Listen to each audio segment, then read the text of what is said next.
Our three adventurers, Kezia from Kenya, Casilla from Brazil, and Gabi from Germany, go out to sea on an ocean safari.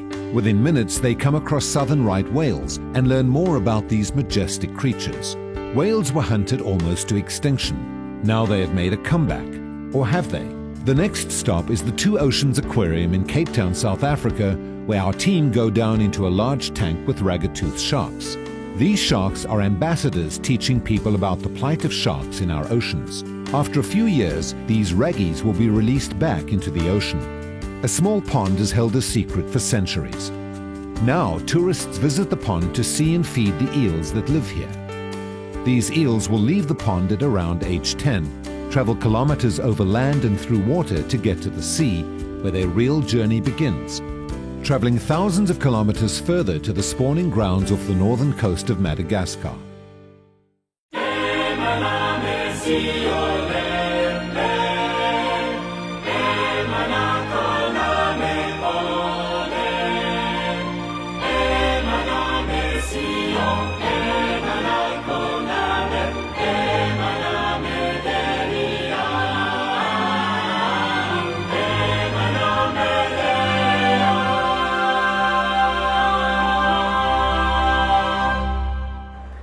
And welcome to a lovely day at the beach, and we're here at Plettenberg Bay. Now, Plettenberg Bay is on the south coast of South Africa.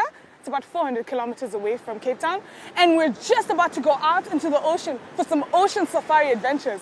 Now, I don't know what we're going to expect, but really, I think we're going to see some dolphins and some whales and some bird life, sea life. I know you want to come with me, so let's go.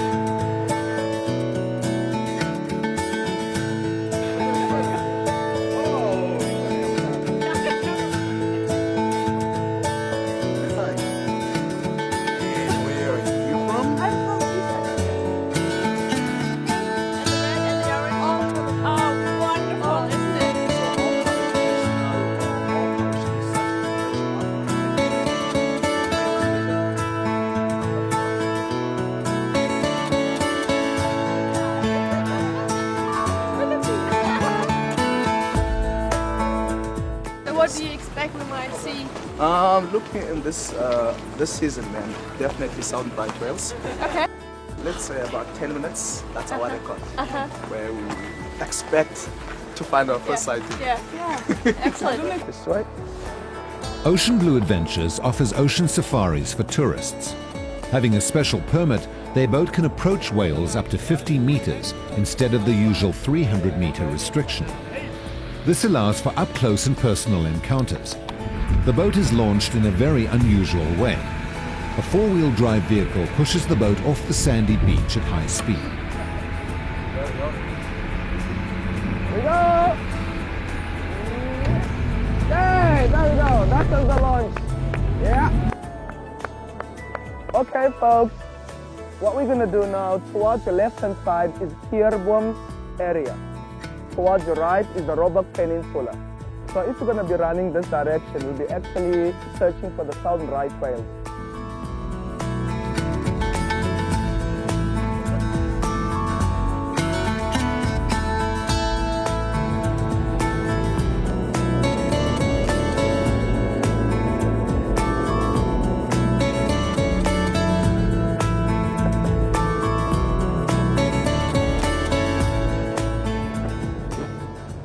Alright folks, guess what? We just gone past a southern right whale. And remember that the animals can actually pick up the sound from the engines. They are aware of the presence of the boat. If you look at this one at 12 o'clock coming towards us, it's a good sign that the animal might be comfortable with the presence of the boat.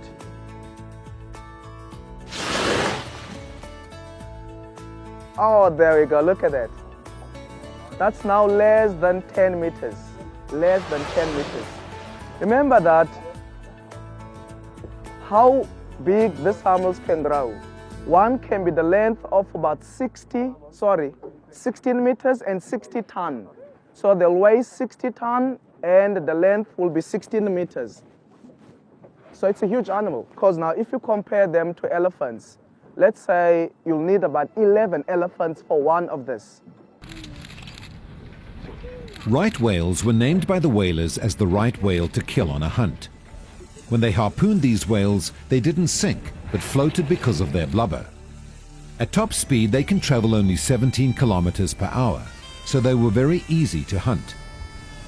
The whaling station in Plettenberg Bay opened in 1910 and was run by Norwegians. It was closed down in 1918. As it became clear that stocks were nearly depleted worldwide, right whaling was banned in 1937. Since hunting ceased, stocks have been growing at around 7% annually. Remember, England used to light up the streets with oil blubber, or the whale blubber. But at least electricity kicked in, which is good, so it can protect the animals. Yeah, but there's still countries, it's sad, there's still countries just still doing some hunting.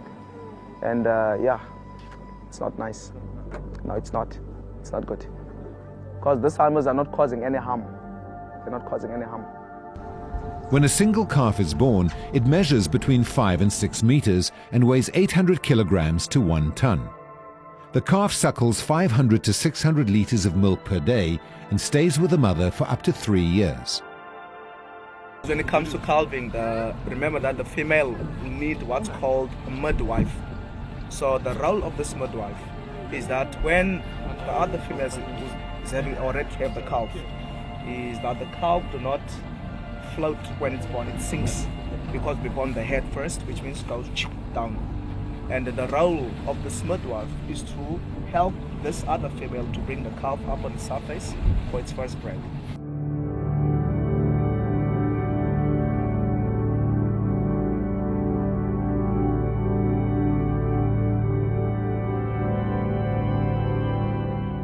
Advice, if it does happen that this whale go under the boat or below the boat,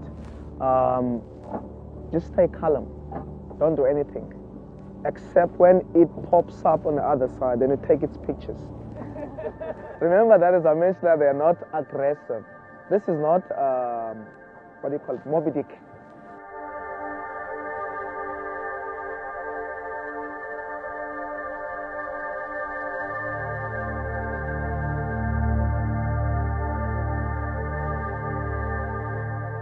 So we're going to carry on and head down the coastline and have a look for more. But with regulations, folks, everybody please just know this, is if we drive past whales and anything to do with the mother and the calf, know that we cannot stay. We have to go past.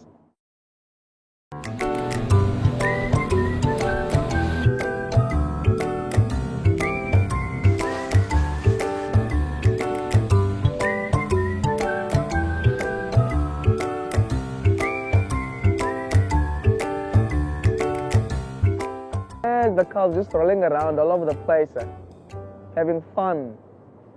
Life is good. Such a beautiful thing to see. Look at that.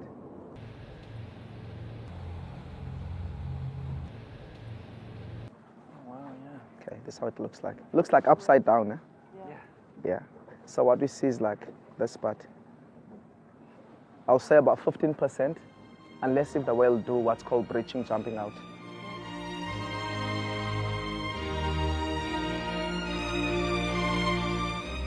Around Plettenberg Bay's peninsula, about 4,500 Cape fur seals have made their home. The Cape fur seal is only found around the coast of the southern tip of Africa. It is an inquisitive, curious and friendly animal when in the water and will often accompany scuba divers on their dives. They will swim around divers for several minutes at a time, even at depths of up to 60 meters. On land, they are far less relaxed and a bit wary of people. As with so many other animals, there is competition between humans and seals for food, and this has led to the inevitable conflict of interest.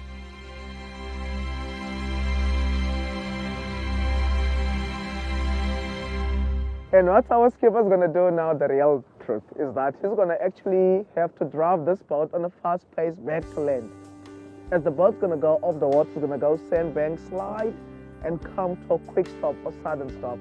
Now my advice for everybody, please everybody, use the rail in front of you, hold tight.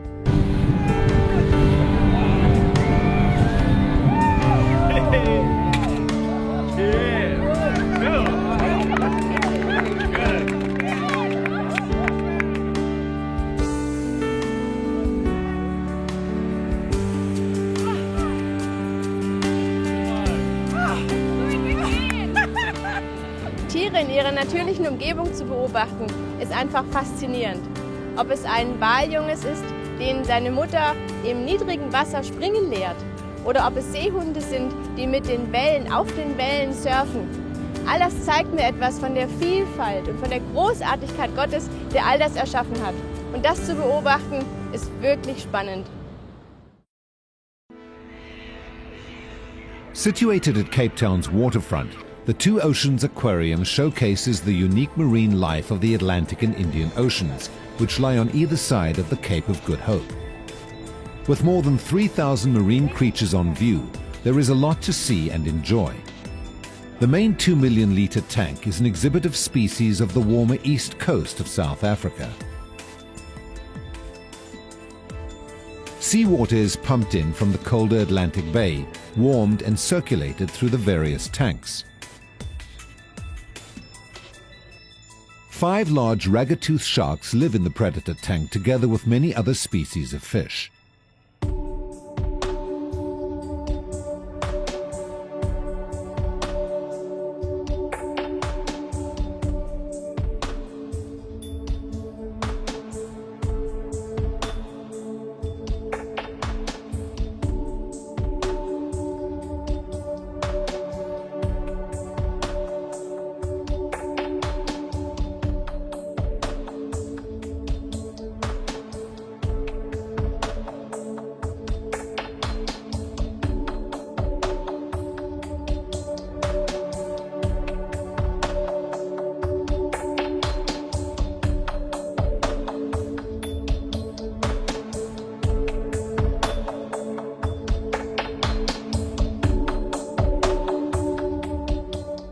Qualified divers can go diving inside the predator tank with the ragged-toothed sharks.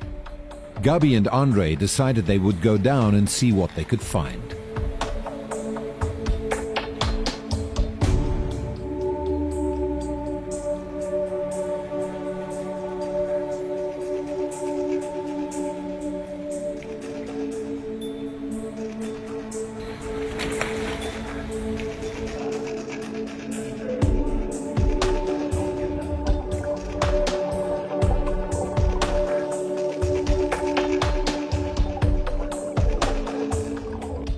Ragged-toothed sharks, also known as grey nurse sharks in Australia and as sand tiger sharks in the USA, occur in temperate to tropical coastal waters of the Atlantic, Indian and Western Pacific Oceans.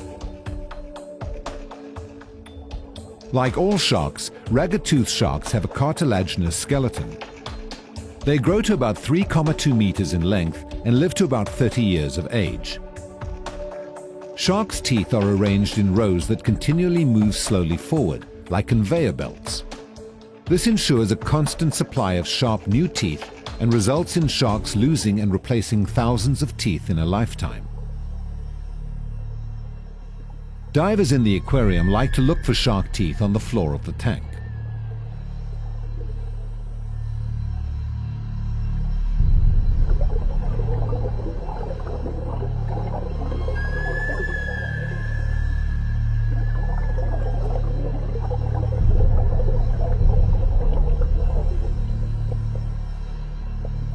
Ragged-toothed sharks as a species are threatened around the world because they are slow to reach sexual maturity, give birth to few young, and, because of their inshore habits, are highly vulnerable to overfishing.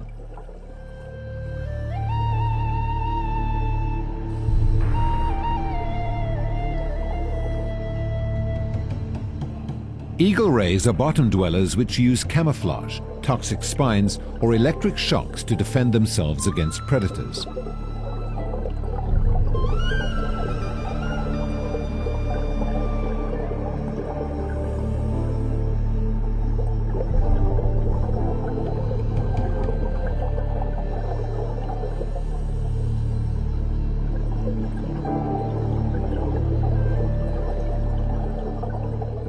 Giant yellowtail live in the cold Atlantic waters off the Cape Coast.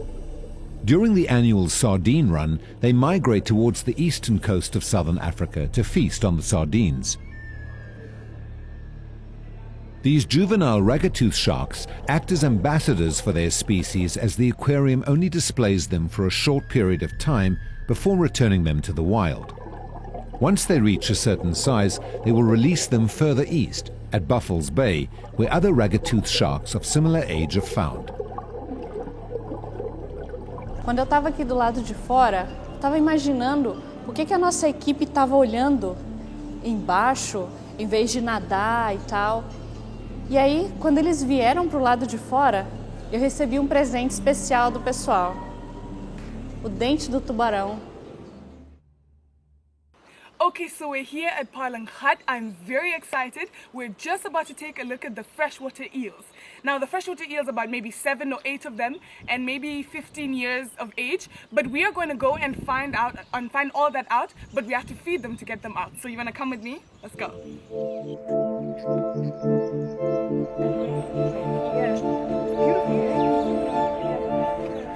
Generations of these eels have been living in this freshwater pool probably long before they were discovered by people who came to live in the area.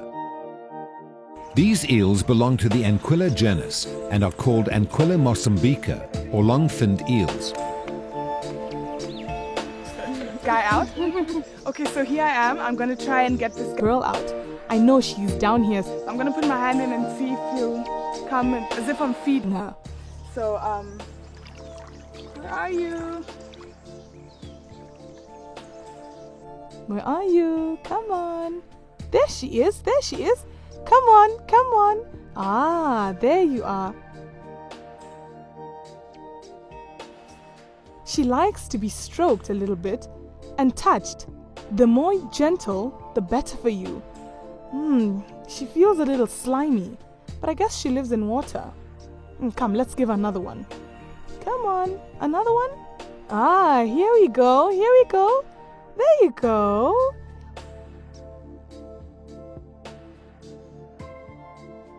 You see?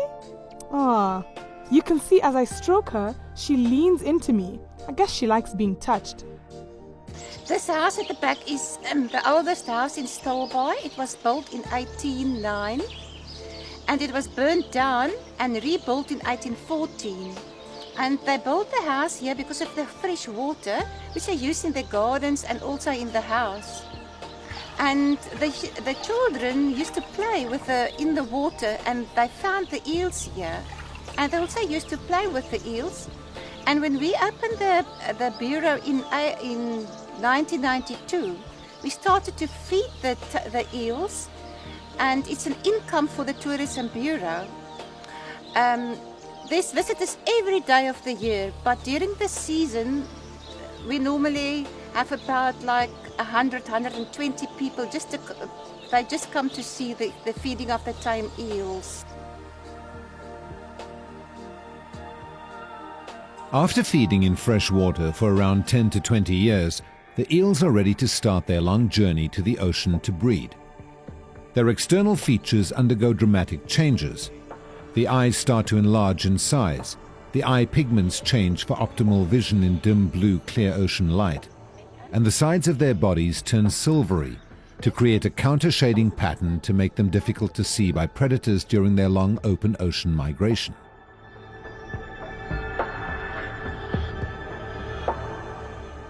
From many southern African river systems, the eels make their long journey to their spawning grounds in the Indian Ocean, north of Madagascar. To accurately return to the same place and at the same time, eels use the Earth's magnetic field in order to navigate. They travel thousands of kilometers to meet up with the males where they mate and spawn. The larvae are then carried to the coast by the ocean currents.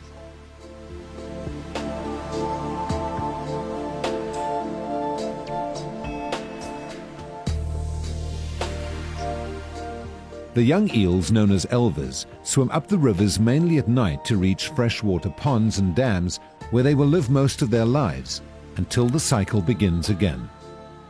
They go out with the stream, especially with that stream going down there. And when they reach a place where they can't swim, they just get out of the water and then they become slimy and they breathe through their skins and they can move over the ground, they can move over land.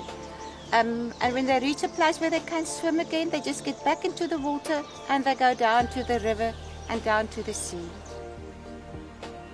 The life cycle of an eel used to be a simple affair before man started building obstacles like dam walls and weirs across rivers.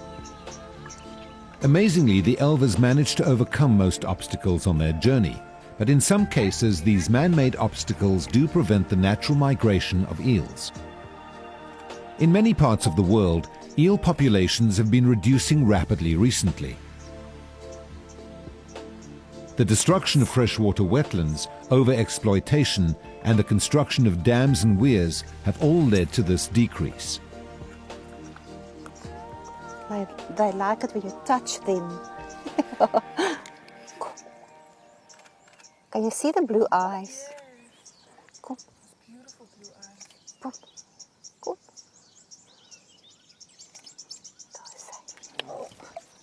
Take it out. It's so slippery. You can't take them out. Get it out.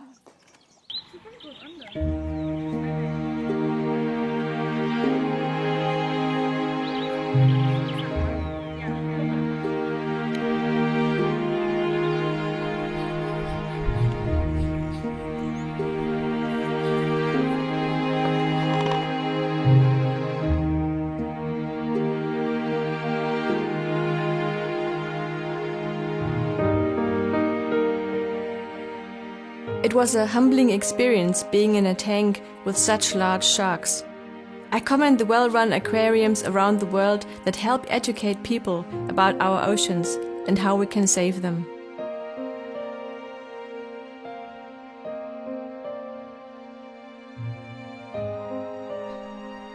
What fascinated me the most was the fact that eels travel so far and know exactly where to return. It's as if they have their own built-in GPS. It is likely that the eel integrates a sort of map for the journey that she will use to return someday to continue the cycle of life. How amazing that they had GPS long before we had it.